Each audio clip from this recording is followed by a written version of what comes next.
आम बजट पेश होने में अब कुछ ही घंटे बाकी रह गए हैं और 1 फरवरी यानी कि कल सुबह 11 बजे वित्त मंत्री निर्मला सीतारमण बजट पेश करेंगे। यह मोदी सरकार का 10वां आम बजट होगा। मोदी सरकार के दूसरे कार्यकाल का यह आखिरी पूर्ण बजट होगा। वित्त मंत्री निर्मला सीतारमण अपने कार्यकाल का 5वां बजट पेश करेंगे और पिछली बार की तरह इस बार भी बजट पेपरलेस होगा। हर साल की तरह इस साल भी देश की जनता को आम बजट से कई खास उम्मीदें हैं, लेकिन क्या इस बार का बजट जनता की उम्मीदों पर खरा उतरेगा? क्योंकि लोकसभा चुनाव से पहले यह बजट मोदी सरकार के लिए एक बड़ा इम्तिहान भी है। इसलिए आज हम बजट से जुड़ी जनता की उम्मीदों और सरकार की चुनौतियों का आसान भाषा में विश्लेषण करेंगे। लेकिन सबसे पहले आपको पीएम मोदी की बात सुननी चाहिए, जिन्होंने कल पेश होने वाले आम बजट से पहले आज देश को हिंट दे दिया है कि कल का बजट कैसा होने वाला है। आज के वैश्विक परिस्थिति में भारत के बजट के तरफ न सिर्फ भारत का लेकिन पूरे विश्व का ध्यान है। डावाडोल विश्व की आर्थिक परिस्थिति में भारत का बजट भारत के सामान्य मानवी की आशा आकांक्षाओं को तो पूरा करने का प्रयास करेगा ही, लेकिन विश्व जो आशा की किरण देख रहा है उसे वो और अधिक प्रकाशमान नजर आए। मुझे पूरा भरोसा है निर्मला जी इन अपेक्षाओं को पूर्ण करने के लिए भरपूर प्रयास करेगी और हमारी कार्य संस्कृति के केंद्र बिंदु में भी एक ही विचार रहा है, इंडिया फर्स्ट, सिटीजन फर्स्ट। सबसे पहले देश, सबसे पहले देशवासी, उसी भावना को आगे बढ़ाते हुए ये बजट सत्र में भी तकरार भी रहेगी, लेकिन तकरीर भी तो होनी चाहिए। पीएम मोदी की बातों से इशारा मिलता है कि इस बार के बजट में सामान्य लोगों की उम्मीदों को पूरा करने का प्रयास होगा। यानी इस बार का बजट लोक लुभावन हो सकता है। इसकी 2 वजह है। एक तो यह कि लोकसभा चुनाव से पहले यह मोदी सरकार 2.0 का आखिरी पूर्ण बजट होगा। जाहिर है इससे सिर्फ आम जनता को ही नहीं बल्कि मोदी सरकार को भी बड़ी उम्मीदें हैं। इसलिए सरकार की भी कोशिश होगी कि इस बार आम बजट में सभी वर्गों को खुश किया जाए, खास करके देश के मध्यम वर्ग को और उसमें भी सैलरीड क्लास को। वित्त मंत्री ने हाल ही में कहा भी था कि उनको इस बात का एहसास है कि मिडिल क्लास किस दबाव में चल रहा है। ऐसे में इस बात की संभावना है कि इस बार के बजट में टैक्स पेयर्स की जेब को थोड़ी राहत पहुंचाई जा सकती है। यह कैसे होगा, इसकी भविष्यवाणी हम कर रहे हैं। पहली भविष्यवाणी यह है कि नए टैक्स सिस्टम के तहत 2.5 लाख तक की कमाई पर इनकम टैक्स छूट की सीमा को 2.5 लाख रुपए से बढ़ाकर 3.5 लाख रुपए किया जा सकता है। दूसरी भविष्यवाणी यह है कि इनकम टैक्स की धारा 80C यानी 80C के तहत हर साल टैक्स पेयर्स को निवेश पर 1.5 लाख रुपए की छूट की सीमा को बढ़ाया जा सकता है। तीसरी भविष्यवाणी यह है कि इनकम टैक्स की धारा 16IA के तहत सैलरीड क्लास को 50,000 रुपए की स्टैंडर्ड डिडक्शन सीमा को बढ़ाकर 75,000 रुपए किया जा सकता है। और चौथी भविष्यवाणी यह है कि सेक्शन 80D के तहत हेल्थ इंश्योरेंस क्लेम करने की मौजूदा सीमा जो 25,000 है, इस बार के बजट में सरकार इसे बढ़ाकर 50,000 रुपए कर देगी।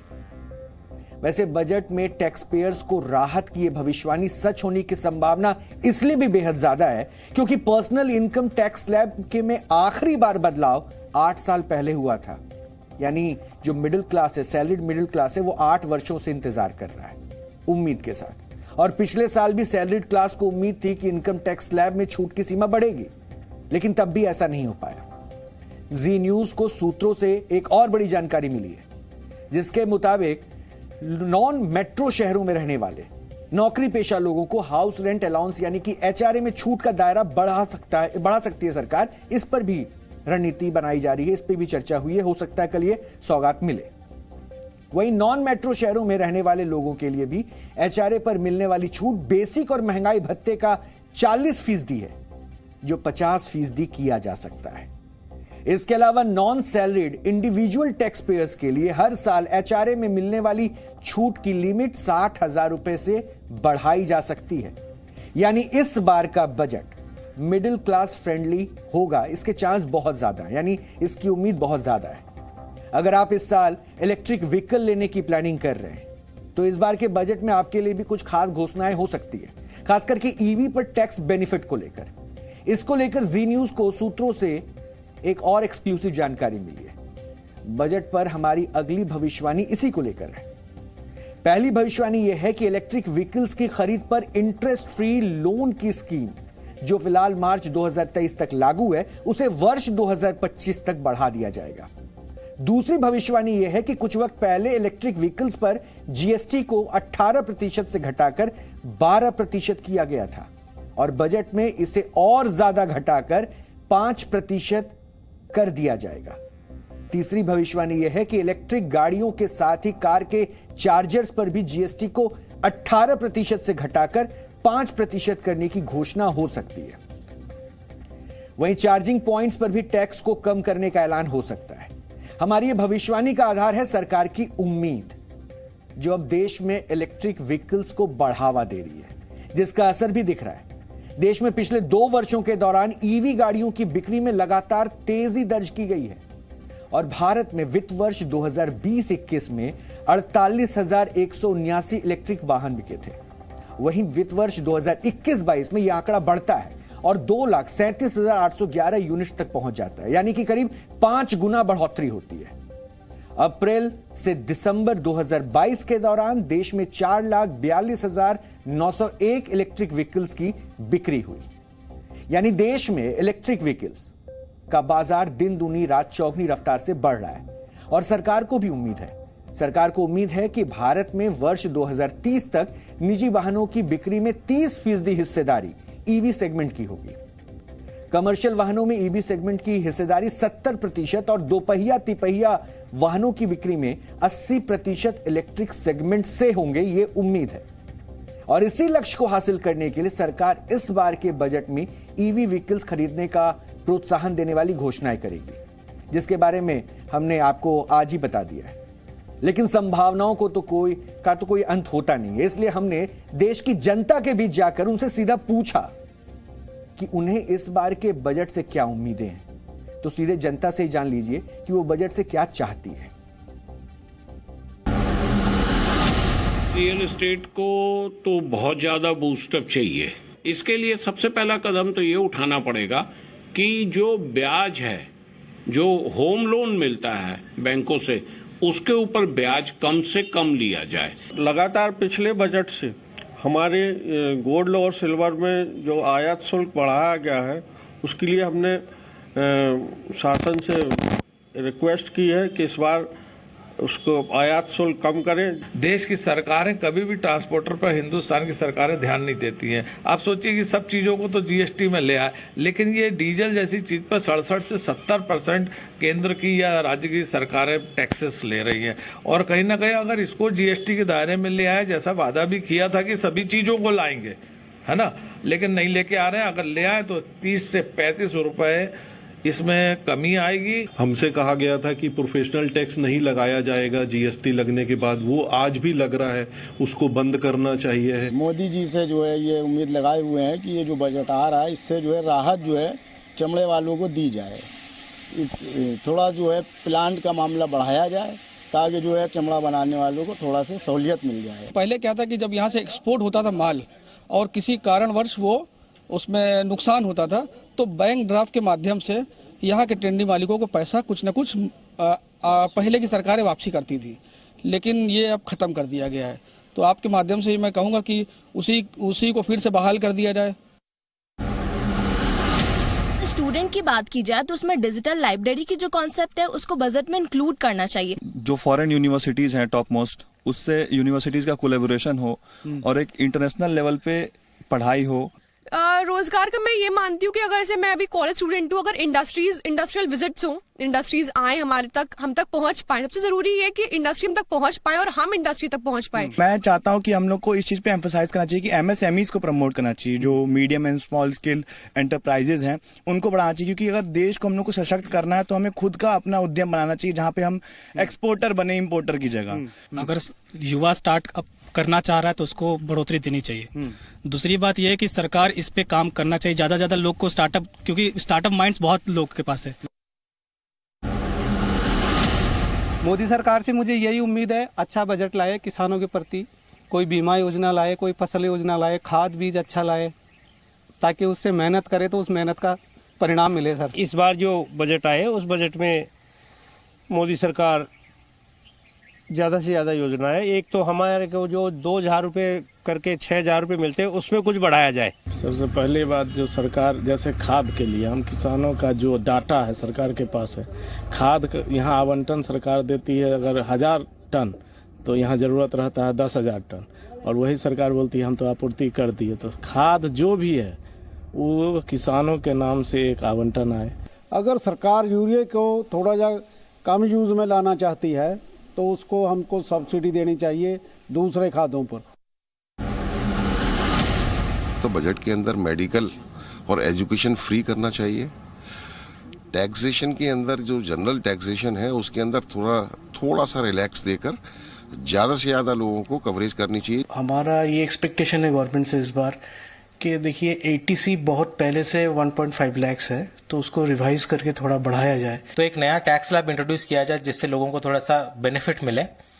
और दूसरा चीज़ ये होगा कि सरकार थोड़ा सा एम्प्लॉयमेंट पर भी सोचे, क्योंकि अभी आप देखेंगे तो ग्लोबली रिसेशन चल रहा है। मध्यम वर्ग का सबसे ज्यादा खर्चा होता है वो स्वास्थ्य और शिक्षा के क्षेत्र में होता है। तो यहाँ पे उम्मीद है कि सेक्शन 80D के अंतर्गत जो लिमिट है वो सरकार बढ़ाएगी, जाकि मेडिकल के खर्चों का हमको एक्स्ट्रा छूट मिले। मेरा निर्मला सीतारमण जी से यही है कि वो एटलीस्ट किचन की चीज़ों में, जो कि बहुत बेसिक नेसेसिटी है हमारे लाइफ की, जो हम अर्न कर रहे हैं, that is just for a food. So मेरी यही उम्मीद है उनसे कि गैस के चीज़ों के दाम थोड़े से कम हो, जो कि हमारे लाइफ को थोड़ा सा स्टेबल कर दे। जितना बजट हमारा बाहर, हमारी महंगाई बाहर जा रही है, उस पर हमें कंट्रोल तो करना ही चाहिए, क्योंकि आम आदमी हो या मतलब कोई मध्यम वर्गीय हो चाहे उच्च वर्गीय हो, ये तो सबके लिए प्रॉब्लम है कि बजट तो हमारा बाहर जा रहा है बहुत ज़्यादा।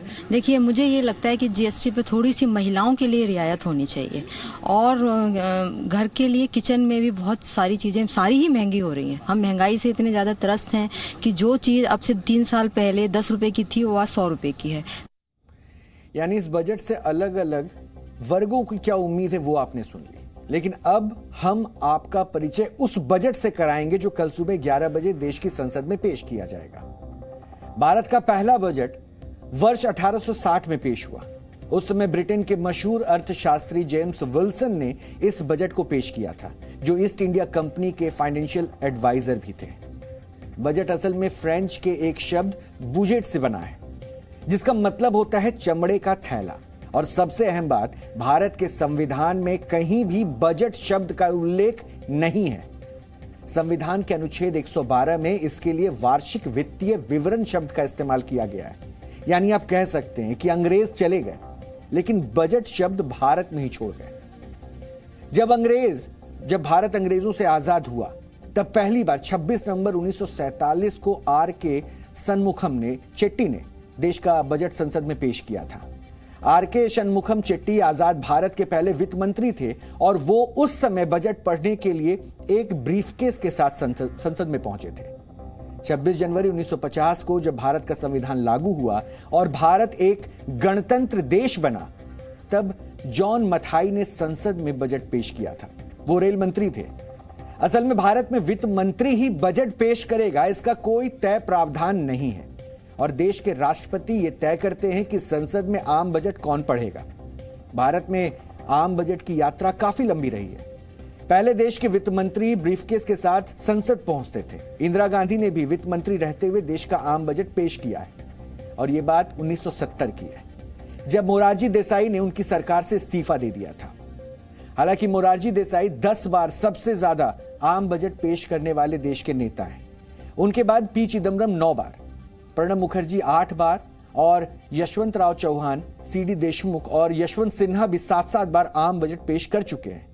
इसके अलावा मनमोहन सिंह और टीटी कृष्णमाचारी ने भी 6-6 बार बजट पेश किया था। और अब मौजूदा वित्त मंत्री निर्मला सीतारमण 1 फरवरी को सुबह 11 बजे देश का बजट संसद में पेश करेंगे। लेकिन आपको जानकर आश्चर्य होगा कि भारत का बजट हमेशा से सुबह 11 बजे पेश नहीं होता था। वर्ष 1860 में गुलाम भारत का पहला बजट शाम 5 बजे पेश हुआ था और इसके पीछे वजह यह थी कि इंडियन स्टैंडर्ड टाइम के अनुसार जब भारत में शाम के 5 बज रहे होते थे तब ब्रिटेन में सुबह के 11 बजे का समय होता था। यानी भारत का बजट ब्रिटेन के समय अनुसार पेश होता था और यह परंपरा 150 वर्ष से भी ज्यादा वर्षों तक चलता रहा। आजादी के बाद हमारे देश के नेता कॉपी पेस्ट के सिद्धांत पर चल रहे थे और इसलिए वर्ष 1947 से 1998 तक भारत का बजट ब्रिटेन के मुताबिक शाम 5 बजे ही पेश होता रहा। हालांकि वर्ष 1999 में इस परंपरा को बदला गया और पहली बार अटल बिहारी वाजपेयी की सरकार ने बतौर वित्त मंत्री यशवंत सिन्हा ने भारत का आम बजट सुबह 11 बजे पेश किया था। हालांकि उस समय हमारे देश ने बजट को पेश करने का समय तो बदल लिया, लेकिन इसे पेश उसी तारीख को किया जाता रहा जब अंग्रेज करते थे और वो तारीख थी 28 फरवरी। वर्ष 2017 में केंद्र में मोदी सरकार आती है। उस समय मोदी सरकार देश में थी और उन्होंने इसे 1 फरवरी को पेश करने का फैसला किया, क्योंकि 28 फरवरी को बजट पेश होने से इसे 1 अप्रैल तक लागू करने में कई परेशानियां आती थी। लेकिन आजादी के बाद भारत के जो नेता अंग्रेजों से प्रभावित थे उन्होंने इस समस्या को कभी समझा ही नहीं। यानी जो परंपरा चली आ रही थी उसी को फॉलो करते रहे, इसलिए हमने कहा था कॉपी एंड पेस्ट। वैसे हमें उम्मीद है कि अब आप कल के बजट को बेहतर तरीके से समझने के लिए तैयार हो चुके होंगे और अब हम उस आर्थिक सर्वे के बिग पॉइंट्स आपको बताएंगे जिसे आज संसद में वित्त मंत्री निर्मला सीतारमण ने पटल पर रखा है, जिसके भारतीय अर्थव्यवस्था को लेकर एक गुड न्यूज भी मिली है। इस आर्थिक सर्वे के बाद आर्थिक सर्वे में अनुमान लगाया गया है कि वित्त वर्ष 2023-24 के दौरान भारत की जीडीपी विकास दर 6 से 6.8% रहेगी। मौजूदा वित्त वर्ष यानी कि 2022-23 में यह 7% और पिछले वित्त वर्ष यानी कि 2021-22 में यह 8.7% रही थी। यानी अगले वित्त वर्ष में भारत की जीडीपी विकास दर पिछले 3 वर्षों के मुकाबले सबसे धीमी होगी। लेकिन सुकून की बात यह है कि भारत दुनिया में सबसे तेजी से बढ़ती प्रमुख अर्थव्यवस्था बना रहेगा। आईएमएफ के मुताबिक वर्ष 2023-24 में ग्लोबल जीडीपी की विकास दर 2.9% रहेगी और इस दौरान चीन की जीडीपी 5.2, अमेरिका की 1.4, जबकि कई यूरोपीय देशों की अर्थव्यवस्था में निगेटिव ग्रोथ हो सकती है। यानी इसका मतलब यह है कि रूस यूक्रेन युद्ध की वजह से जब वर्ल्ड इकोनॉमी को तेज धक्का लगा है तब भी भारत की अर्थव्यवस्था बेहतर तरीके से परफॉर्म कर रही है और भी बेहतर तरीके से इसके परफॉर्म करने की, प्रदर्शन करने की उम्मीद लगातार बरकरार है। Growth rate for 23-24 is likely lower than what it is. It does still represent probably the fastest growing rate among economic growth rate among major economies. And the reason is that India's domestic economic recovery is now has picked up momentum, it has a good steam ahead, and improved balance sheets in the banking system and in the corporate sector are responsible for driving credit growth, for investment growth in the coming financial year as well. And if you look at the data for the first half of this financial year, investments by the government and by the private sector are growing briskly, and private consumption is also healthy. So overall, the picture is one of steady growth, and that is what we are projecting. अब आपको अर्थव्यवस्था से जुड़े कुछ बड़े indicators और आर्थिक सर्वेक्षण में उनके नतीजे भी आज जानने चाहिए, जो हम आपको सरल भाषा में बताएंगे। देश में महंगाई दर बढ़ गई है। वित्त वर्ष 2021-22 में महंगाई दर 5.5% थी, जो कि 2022-23 में 6.8% हो गई है, जो आरबीआई के 6% की अपर लिमिट से ज्यादा है। और देश में शहरी बेरोजगारी दर घटी है। सितंबर 2021 में शहरी बेरोजगारी दर 9.8 थी, जो सितंबर 2022 में घटकर 7.2 हो गई। सर्विस सेक्टर और कृषि सेक्टर में तेजी आई है। 2022-23 में सर्विस सेक्टर की वृद्धि दर 9.1% और कृषि सेक्टर की वृद्धि दर 3.5% रही है। हालांकि देश के इंडस्ट्रियल सेक्टर पर वैश्विक परिस्थितियों ने गहरी चोट की है और 2022-23 में इंडस्ट्रियल सेक्टर की ग्रोथ रेट 4.1% दर्ज की गई, जो पिछले वित्त वर्ष में 10.3% थी, यानी यहां पे गिरावट है। और मौजूदा वित्त वर्ष में देश के वित्तीय घाटे में भी थोड़ी कमी आई है। 2021-22 में वित्तीय घाटा जीडीपी का 6.7% था, जो 2022-23 में 6.4% हो गया है।